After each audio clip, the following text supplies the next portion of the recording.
지금 파리 올림픽이 진행 중입니다. 지난번에 제가 전 세계가 보는 개막식을 보면서 제 마음이 굉장히 좀 불편했습니다. 왜냐하면 그 개막식에 예수님과 기독교를 조롱하는 그런 분위기가 만연했죠.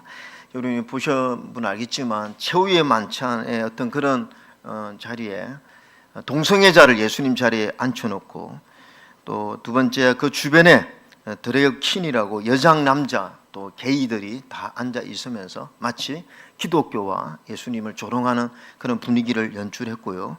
이것을 하나의 문화예술로 받아들이기는 쉽지 않습니다. 예술이라는 포장 아래에 기독교를 조롱하고 대적하는 그런 저는 행위라고 보여지고요. 그 다음에 여러분 입장할 때 이 창백한 푸른색의 말 타는 자가 이렇게 입장하고 이런 분위기가 연출됐는데, 왜 그 많은 심벌 중에서 이 창백한 푸른 말 타는 자가 이렇게 앞장서서 달리는 이런 퍼포먼스를 보여줬느냐? 여러분 계시록 6장 8절에 보면 이런 말씀이 있습니다. 내가 봄에 청황색 말이 나오는데 그 탄 자의 이름은 사망이니 음부가 그 뒤를 따르더라. 그래서 푸른색의 말이 나오는데 그 사망의 이름을 가진 자로 성경이 나와 있는데, 이것을 마치 표현하는 그런 분위기가 연출되었고요. 그 다음에 여러분이 잘 아는 사탄을 적극적으로 숭배하는 그 사탄 숭배자 레이디 가가 이 사탄 숭배와 동성애를 부추겨서 이런 모습을 연출했고요. 그 다음에 또 그 재단에 보세요. 금송아지 이 재단 모습을 우상을 보여주는 이런 분위기입니다. 완전히 이 반기독교적인 그런 개막식이라고 생각을 하고요. 제가 이걸 보면서 이건 뭐 하나의 문화다, 예술이다 이렇게 판단하기는 좀 아니다라는 생각이 들고, 이 프랑스의 영적 상태를 보여주고 있습니다. 예수님 자리에 동성애자를 앉힌 것은 마치 이런 느낌, 하나님을 버리고 그 자리에 쾌락주의를 대체시킨 그런 상태라고 보여지고, 그 개막식에 울려 퍼진 노래가 사탄 숭배자 존 레논의 노래가 개막식에 울려 퍼졌는데, 그 노래가 어떤 노래입니까? 천국과 지옥은 없다 이거예요. 오늘을 즐기라입니다. 천국과 지옥은 없으니까 오늘을 즐기라. 여러분, 오늘 이 세상이 주는 메시지가 그런 것 같습니다. 천국과 지옥이 어디 있어? 그냥 오늘 즐기면 되는 거지. 윤리와 도덕의 기준이 어디 있어? 내가 그냥 윤리와 도덕의 기준이 되는 것이고 내가 오늘 행복하면 되는 것이지. 이 세상이 20억 명이 시청하고 있는 그 개막식에서 보여주는 메시지가 하나님 없다, 마치 이 노래처럼 천국과 지옥은 없다, 그냥 동성애든 뭐든 간에 그냥 음란해도 괜찮다, 즐기면 된다라는 메시지를 간접적으로 보여주고 있지 않느냐, 그런 생각합니다. 여러분, 오늘 제가 말라기를 강의하고 있는데, 말라기는 그 당시 시대적 상황에 대한 말씀도 있지만 앞으로 일어날 일에 대한 하나님의 예언적인 말씀이 있죠. 우리가 이렇게 살 수 없는 이유는 바로 하나님의 심판이 있기 때문입니다. 하나님의 심판. 그래서 말라기서 4장 1절에 이렇게 말씀합니다. 한번 읽어볼까요? 시작. 용광로 불같은 날이 이르니니 교만한 자와 악을 행하는 자는 다 지푸라기 같을 것이라. 그 이르는 날에 그들을 살라 그 뿌리와 가지를 남기지 아니할 것이로되. 네, 여러분, 하나님의 심판이 반드시 있다는 것입니다. 악인에게 하나님의 심판이 있다는 것입니다. 여러분, 말라기 다음에 이제 예수님이 오시는 400년이 지나고 나서 예수님이 오시기 전에 침례 요한이 먼저 와서 예수님이 오심을 예비했죠. 그 침례 요한의 첫 메시지가 무엇입니까? 이미 도끼가 나무 뿌리에 놓였으니 좋은 열매를 맺지 아니하는 나무마다 찍혀 불에 던지우리라. 하나님의 심판이 있다는 것입니다. 그래서 여러분, 우리가 함부로 살 수 없는 것은, 우리가 마음대로 하나님을 버리고 살 수 없는 것은 천국과 지옥이 있고 하나님의 공의와 정의로 심판하시는 하나님의 심판이 있기 때문인 줄로 믿습니다. 그런데 반대로 오늘 하나님의 심판이 반드시 악인에게 있다라고 말씀하시면서 반대로 하나님을 믿는 우리들에게는 하나님의 엄청난 축복과 보호가 있다는 것을 말씀하고 있는데, 2절에 보면 한번 읽읍시다. 시작. 내 이름을 경외하는 너희에게는 공의로운 해가 떠올라서 치료하는 광선을 비추리니 너희가 나가서 외양간에서 나온 송아지 같이 뛰리라. 악인에게는, 하나님이 없다고 하는 자에게는, 마음껏 죄를 즐기는 자들에게는 하나님의 심판이 있지만, 반대로 하나님을 믿고 하나님을 경외하는 너희들에게는 이런 은혜가 있다. 그러면서 외양간에서 나온 송아지같이 뛰리라. 여러분, 외양간에서 나온 송아지같이 뛰리라, 이게 뭡니까? 여러분, 저는 어릴 때 저희 외갓집이 시골입니다. 그 외삼촌이 소를 많이 키웠어요. 그래서 그런 장면을 봤는데, 송아지가 새끼를 놓지 않습니까? 그럼 송아지가 새끼를 놓는 게 아니죠. 어미소가 새끼를 놓으면 그 송아지가 콧뚜레를 뚫지 않습니다. 어릴 때는, 그죠? 왜냐하면 어미 옆에서 떠나질 않기 때문에요. 그래서 어미 옆에서 늘 있기 때문에 콧뚜레를 뚫지 않습니다. 그러면 어미소가 외양간에 들어있으면요, 이 송아지가 외양간에 있을 수밖에 없어요. 나올 수가 없습니다. 그런데 이제 어미소가 외양간에서 나오면, 송아지가 외양간에서 나올 때 얼마나 기뻤습니까? 막 넓은 데가 있으니까 자기 마음대로 멀리 도망가지도 않으니까 주인이 내버려 둡니다. 그러면 막 송아지가 펄쩍펄쩍 뛰면서 좋아하는 모습을 제가 어릴 때 본 경험이 있습니다. 뭡니까? 이게 신앙생활의 기쁨을 말하는 거예요. 하나님을 경외하는 자에게는 이렇게 기쁨과 축복이 있다는 것을 말씀하시면서, 어떤 기쁨과 축복이냐? 치료하는 광선을 비춰준다는 것입니다. 치료하는 광선. 이거는 뭐냐면 치유와 회복의 은혜가 우리에게 임한다는 거죠.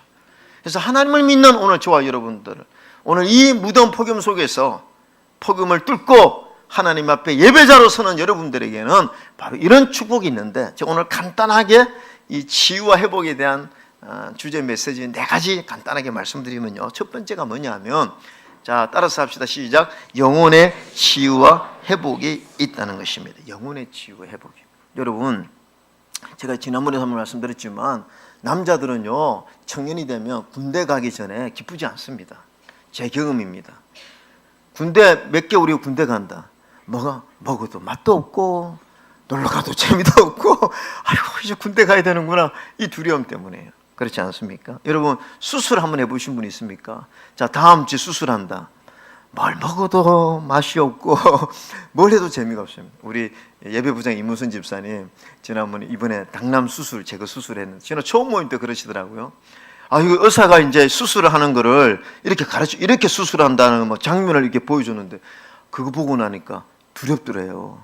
실제적으로 두렵다고. 그래서 여러분, 우리가 큰 수술을 앞두고 나면 얼마나 두렵습니까? 여러분, 하나님의 심판을 앞둔 인생은 불행한 것입니다. 내가 아무리 지금 축복을 받고 아무리 잘 나가도요, 내 죄에 대한 하나님의 심판이 나를 기다리고 있다. 그 불행한 인생이에요.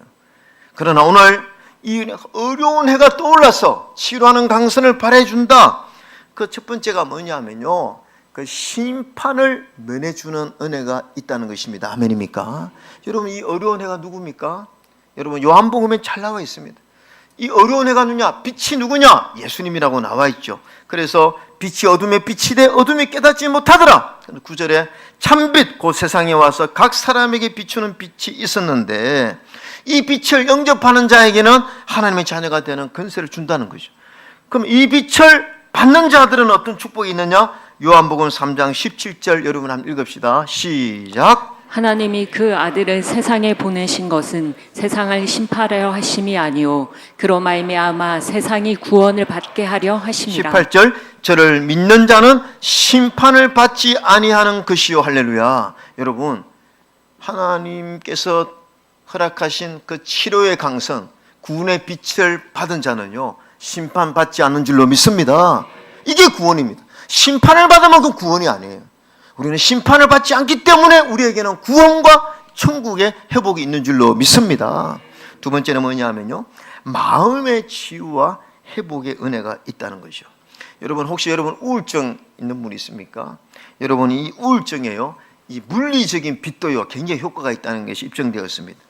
연대 의대 정신과 교수가 우울증 환자를 치료하다가 이게 겨울만 되면 자꾸 우울증이 심해지는 거죠.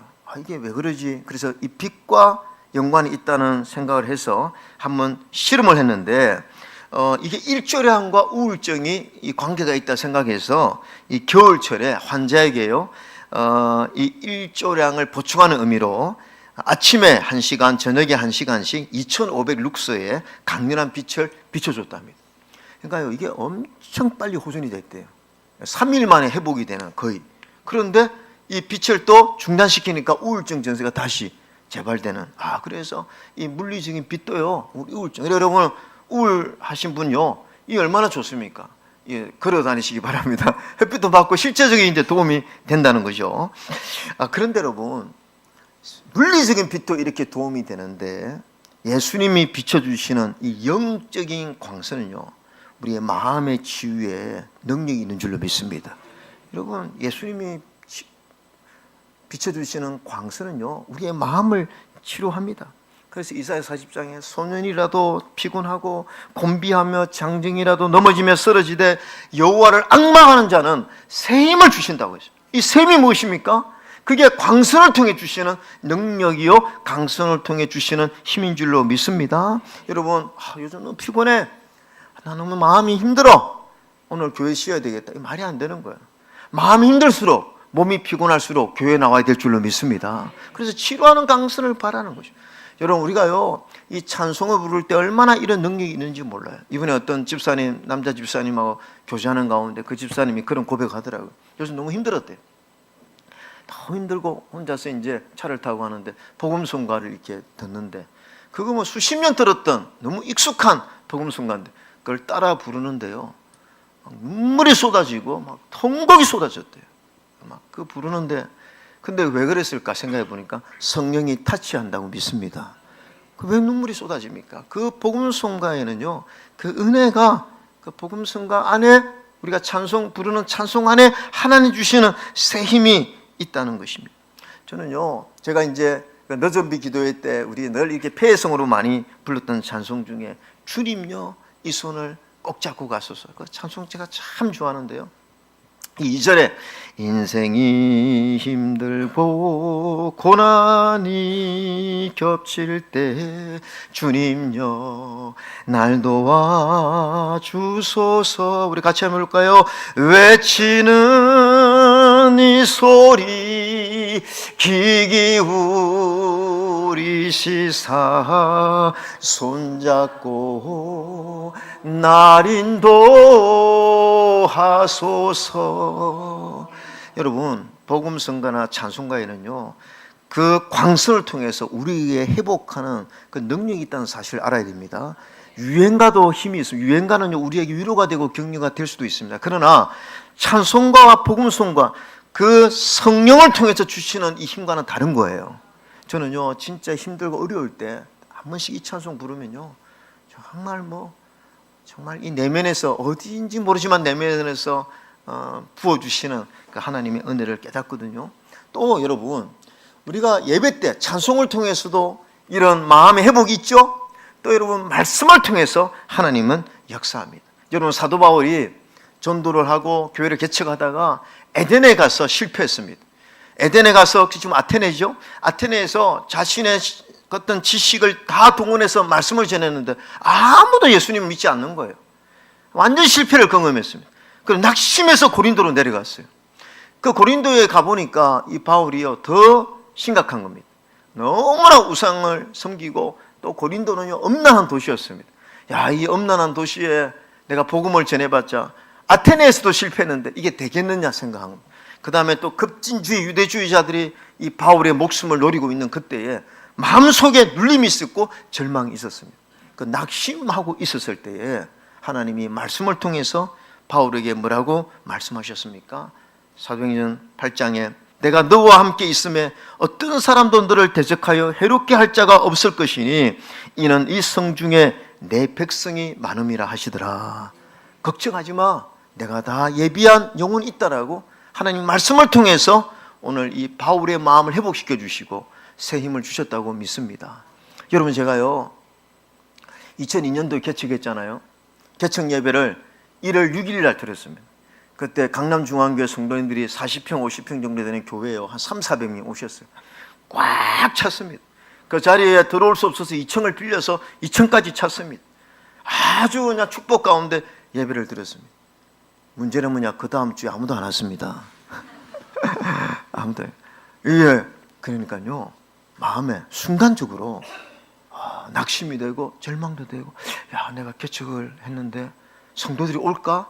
막 이런 마음이 두려움이 생기는 거죠. 그때 제가 사도행전 읽는데 아까 바울이 읽은 말씀 이 성중에 내 백성이 많음이라 평소에 많이 읽었던 말씀이에요. 근데 그 말씀이 얼마나 제게 힘이 되고 위로가 되는지 몰라요. 막 갑자기 하나님이 예비한 영혼들이 있는 줄로 믿습니다. 맞잖아요. 여러분이 그런 영혼들이잖아요. 그래서 그때요 제가 개척 딱 하자마자 그 뒤에다가 그때 아마 이영경 권사님 기억하시는 권사님한테 부탁해가지고 이 성중에 내 백성이 많음이라 붙여달라고. 그래서 그거 딱 붙여놓고요 볼 때마다 그래 내 백성이 많아 하나님의 영혼이 있지. 얼마나 힘이 됩니까? 여러분 하나님은요 말씀을 통해서 우리에게 힘을 주시는 줄로 믿습니다. 그래서 여러분이 힘들 때일수록 하나님 말씀을 들어야 되고 읽어야 되는 이유가 여기에 있는 것이요. 할렐루야.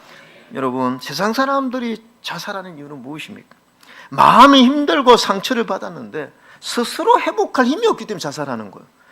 여러분 스스로 회복할 힘이 있는데 누가 자살합니까? 자살하는 걸 좋아하는 사람이 어디 있습니까? 그러나 우리는 그렇게 자살할 수밖에 없는 상황 속에서도 말씀을 통해서 찬송을 통해서 깨달음을 통해서 성령이 우리의 마음을 타치해 주시고 힘을 주시고 능력 주시는 줄로 믿습니다. 이런 은혜가 우리에게 있다는 거죠. 세 번째, 육신의 치유와 회복이 있습니다. 여러분 우리 예수님께서 이 땅에 오셔서 제일 많이 하신 일이 무엇입니까? 육신의 질병을 치료해 주신 거예요. 부활의 은혜를 체험한 베드로와 요한이 여러분 예루살렘 성전 올라가다가 나면서부터 안전병이 된 자를 일으켰습니다. 이거는 복음의 능력이죠. 복음의 능력이죠. 여러분 우리 주님은요 치료하는 강선을 발해 주셔서 오늘도 우리의 육신을 치료하시는 줄로 믿습니다. 사랑하는 성도님들 아프면 어떻게 됩니까 우리? 네? 병원 가야 되죠. 저도요 목사지만 우리 애들이 아프다 그러면 한규야 너 어디 아파? 빨리 병원 가봐. 이게 먼저 나옵니다. 제가 한규야 먼저 기도하자 이렇게 해야 되는데 병원 먼저 가봐. 제게 어떤 믿음이냐면 이런 작은 병들은 병원에서 다 치유가 된다고 생각하기 때문이죠. 근데 만약에 이게 막 중한 병, 고치기 힘든 병이면 기도가 절로 나오겠죠. 여러분 타고난 의학 박사이자 목사님이신 박감 목사님이 이런 책을 썼습니다. 병이 났을 때 병원에 가야 하나 기도해야 하나. 자, 결론적으로 말씀드리면 이 목사님 박사님이 이런 얘기를 했습니다. 자기가 의사지만 현대 의술을 사용하여 수술을 받는 행위나 약을 치료하는 거나 또 민간요법을 이용해서 뭐 맨발 긁기를 하거나 또 자연요법을 통해서 치료하는 것이나 또 믿는 자들이 기도해서 실제적으로 치유를 받는 모든 이 세상의 치유는 하나님이 치유다라고 말하는 거예요. 하나님이 치유입니다. 불신자들에게는요 여러분 다 의학, 의술 이거 다 어디에서 나온 겁니까? 그 약의 모든 재료는 이 자연에서 다 나온 거죠. 하나님이 다 허락하셔서 치유하는 줄로 믿습니다. 그래서 하나님이 이 불신자들에게도 다 치유의 은혜를 주신 거죠. 그런데 우리 믿는 자에게는요 알파가 있습니다. 우리 믿는 자들은 기도가 있는 줄로 믿습니다. 그래서 우리는 기도하는. 그래서 결론이면 아플 때 어떻게 해야 됩니까? 우리는 병원에 가야 됩니까? 기도해야 됩니까? 할렐루야. 역시 우리 예수 믿는 사람은 기도하면서 병원에 가는 거예요. 그러니까 우리는 더 치유가 빠른 거죠. 우리 예수 믿는 사람들은 세상 사람보다 훨씬 더 빠른 치유를 경험할 수 있는 축복이 있는 줄로 믿습니다. 그래서 우리 믿는 사람들은 수술하기 전에 기도하고 수술 받는 거예요. 수술 끝나도 하나님 빨리 회복시켜 주세요라고 기도하는 것입니다. 그래서 약을 먹을 때도 우리는 하나님 빨리 치유해 주세요 기도하면서 약을 먹어야 될 줄로 믿습니다. 여러분 우리 믿는 자들이 이런 치유의 은혜를 믿지 않으면 안 되는 거예요. 우리 정진주 사모님 우리가 작년에 우리 같이 기도했잖아요. 옛날에 뇌종양이 있었는데 그게 재발돼 가지고 이게 갑자기 막 커져서 의사도 이게 당황하고 이게 손을 댈 수 없는 이제 수술도 할 수 없는 그래서 방사선 치료하고 우리 다 같이 기도했잖아요 작년에. 근데 이제 한 번 더 이제 1년이 지난 이후에 이 MRI를 했는데 만약에 그 뇌종양이 커지면 이제 손댈 수가 없는 거죠. 이런 심각한 우리 기도했는데 이번에 1년이 지나서 지난주입니까 MRI 그 찍고 알고 신촌에 이제 병원에 연대 세브란스 병원 가는 날 저도 사실은 걱정이 되더라고요. 이거 어떻게 하지 이랬는데, 야, 결과가요, 그 방사선 치료하면 줄어들었는데 이게 이제 커지면 안 되는데 그 상태로 커지지 않고 그대로 있더라고. 할렐루야. 그래서 의사가 다행이라고. 그렇지만 이제 한 10년 동안은 매년 추적 관찰을 하자고. 이게 얼마나, 저는요, 우리 성도들이 기도에 하나님 역사하신 줄로 믿습니다. 하나님은요, 전능하신 분이세요. 우리를 치료하기를 원하시는 분인 줄로 믿습니다. 그래서 얼마든지 우리가 아플 때 우리 믿는 자들은 기도를 통해서 육신의 치유와 회복을 우리는 경험할 수 있다고 믿습니다. 마지막 네 번째 하나만 더 말씀드립니다. 이제 어떤 치유와 회복이 있느냐? 여러분, 환경의 치유와 회복이 있다는 거죠. 환경의 치유와 회복이. 저는요, 우리가 믿는 십자가 보혈은요, 우리의 환경을 변화시키는 능력이 있는 줄로 믿습니다. 여러분, 사도 바울이요, 복음을 전할 때 하나님은 우리에게 그 회복시켜주는, 환경을 회복시켜주는 방법 두 가지가 있는데, 자, 사도 바울이 빌립보에 갔을 때 빌립보 감옥에 갇혔습니다. 그럼 하나님은 환경을 아예 바꿔주시면서 회복하는 은혜를 베풀 때가 있어요. 환경을 바꿔줍니다. 그러니까 감옥에 갇혔는데 지진이 나고 옥문이 열리고 착고가 풀어지는 이런 놀라운 기적을 하나님이 행할 때가 있습니다. 하나님, 저 직장 상사가 나를 너무 힘들게 합니다 하면요, 하나님이 직장 상사를 바꿔버리는 경우도 있습니다. 할렐루야. 이 사업이 너무 힘들면 하나님 그 사업을 바꿔버리는 게 실제적으로요. 하나님은 우리를 디테일하게 우리를 축복하시는 분이죠. 근데 때로요, 하나님은요, 환경을 안 바꿔주실 때가 있습니다. 그게 뭐냐? 사도 바울이 감옥에 갇혔는데, 로마 감옥에 갇혔는데 환경을 안 바꿔주셨어요. 근데 바울이 뭐라고 합니까? 내가 기뻐하니 너희도 기뻐하라. 바울은 그 감옥 안에서도 얼마든지 얼마나 기뻐했으면 빌립보서에 기뻐하고 기뻐하라는 것입니다. 하나님은요, 그 바울의 내면에 엄청난 성령의 충만함을 주셔서 감옥에 있다 할지라도 불편하지 않고 감사함으로 지낼 수 있는 능력을 주신 줄로 믿습니다. 여러분, 우리 하나님은요, 때로 우리의 환경도 바꿔주실 수 있습니다. 그러나 하나님, 저분 환경 좀 바꿔주세요. 제가 기도하는 분들이 있거든요.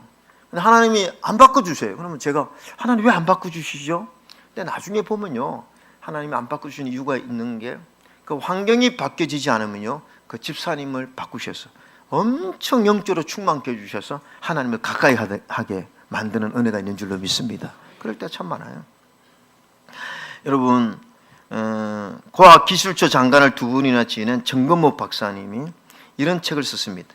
나는 위대한 과학자보다 신실한 크리스천이고 싶다.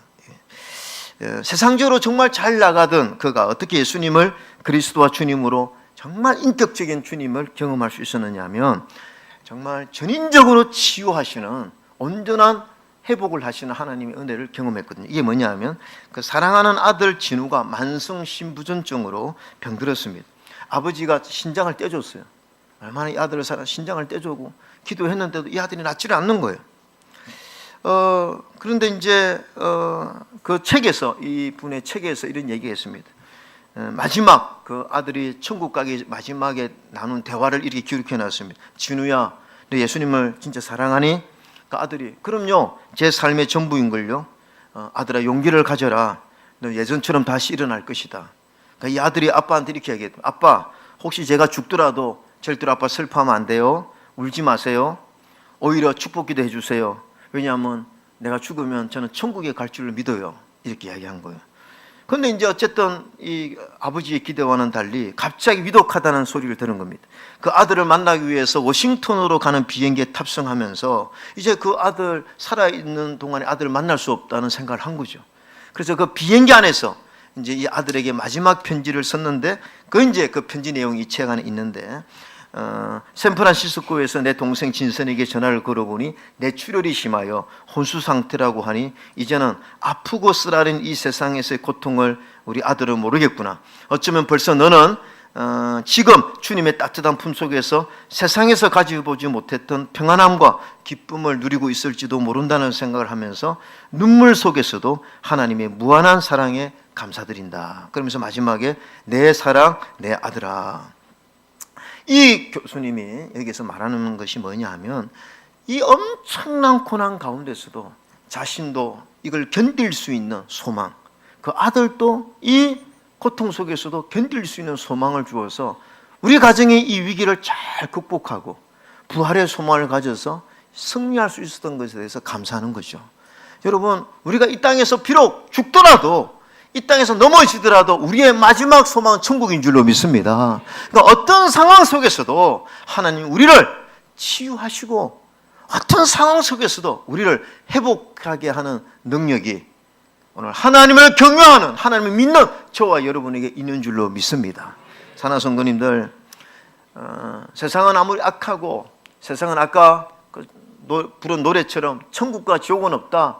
오늘 우리 마음껏 즐기자 아무리 외치더라도요, 우리 믿는 자들은 하나님의 심판이 있음을 믿고 또 우리 하나님을 경외하는 우리들에게는 이런 끝까지 우리를 치유하고 회복해 하는 하나님의 은혜가 있어서 늘 외양간에서 나온 송아지같이 기쁨으로 지낼 수 있는 축복이 있는 줄로 믿습니다. 이런 은혜가 저와 여러분의 있기를 주님의 이름으로 축원합니다. 아멘.